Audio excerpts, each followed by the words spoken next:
para sahabat Rema yang terkasih, berkah dalam.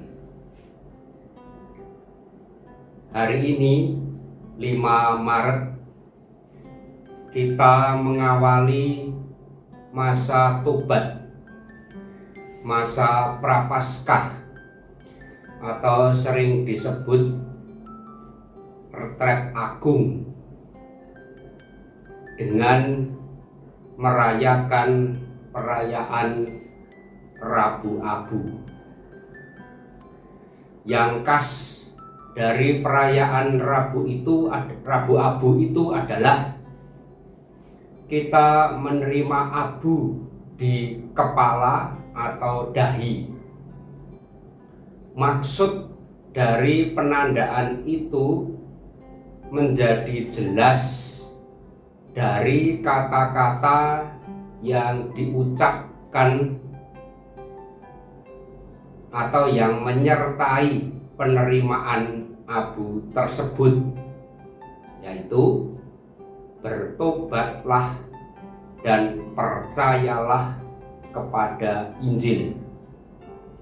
Jadi maksudnya jelas, yaitu sebagai tanda penyesalan dan pertobatan. Rumusan lain sebagai berikut: ingatlah kita ini abu dan akan kembali menjadi abu.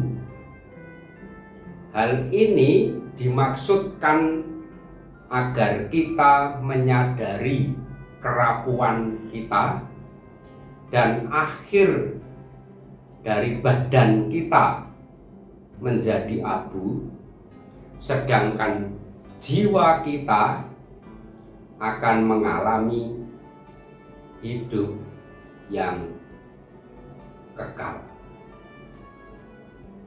Tidak sedikit dari kita yang setelah menerima abu segera berfoto, kemudian mengupload di medsos. Tentu banyak alasan.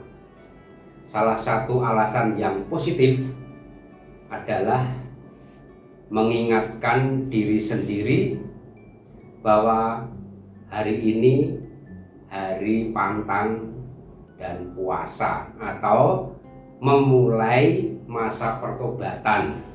Mudah-mudahan tidak ada yang mempunyai tujuan itu negatif, misalnya untuk pamer dan seterusnya. Bacaan Injil yang ditawarkan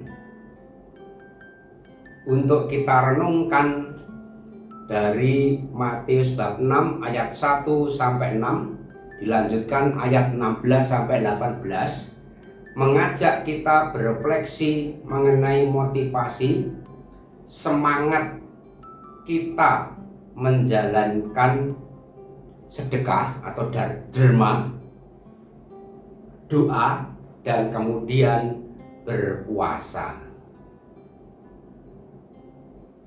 Dalam masyarakat Yahudi zaman dulu ada 3 cara atau 3 jalan untuk mendapatkan kesalehan. Cara itu adalah doa, derma, dan kemudian puasa. Ketiga cara itu menunjukkan kenyataan hidup bahwa kita mempunyai atau menjalin relasi pertama dengan Allah, tadi doa.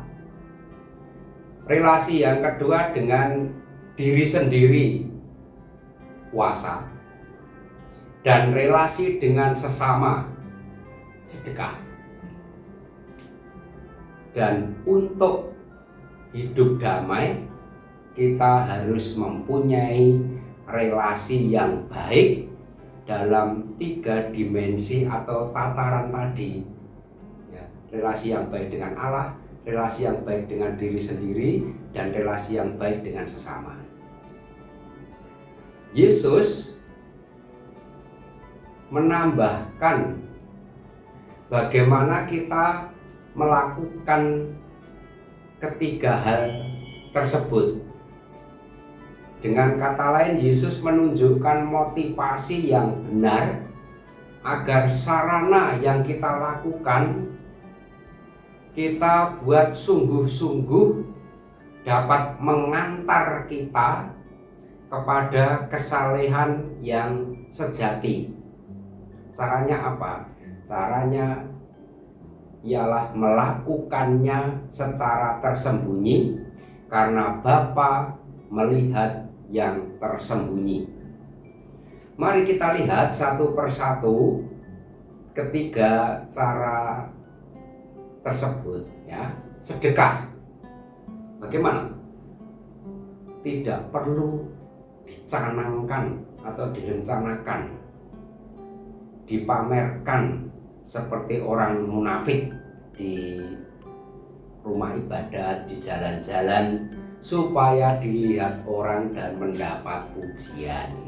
Nah, jadi memberi sedekahnya itu dengan tersembunyi.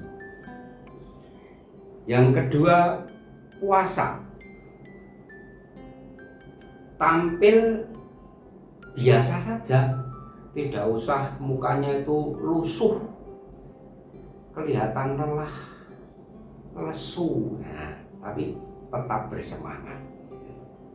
Nah, kemudian cara yang ketiga, berdoa. Menarik ini untuk diperhatikan. Masuklah ke dalam kamar. Masuk itu kan ada gerakan, ya, ada perjalanan dari luar ke dalam. Nah, jadi masuk ke dalam kamar itu sebenarnya berarti kembali ke hati. Keberanian kita masuk ke dalam hati membuat seluruh hidup kita tidak sekedar tampilan lahiriah, melainkan lahir dari dalam dan mencerminkan gerakan hati. Menunjukkan apa yang kita buat itu disemangati oleh keinginan terdalam, pikiran, perasaan, atau inti dari pribadi kita, atau disebut dari hati. Maka sedekah, doa, puasa bukan sekedar pengalaman lahiriah. Ketiganya adalah jalan menuju ke hati, ke inti kehidupan Kristiani. Inti kehidupan Kristiani yaitu makin erat bersatu dengan Allah. Dan ketiganya menyadarkan kita bahwa kita ini dikasihi oleh Allah. Maka marilah kita bersyukur setiap tahun kita mendapat kesempatan untuk masuk ke dalam diri kita masing-masing, hingga kita bisa membuat sungguh-sungguh apa yang kita lakukan itu lahir dari hati kita dan tampil di hadapan Allah dan sesama apa adanya. Terima kasih. Berkah dalam.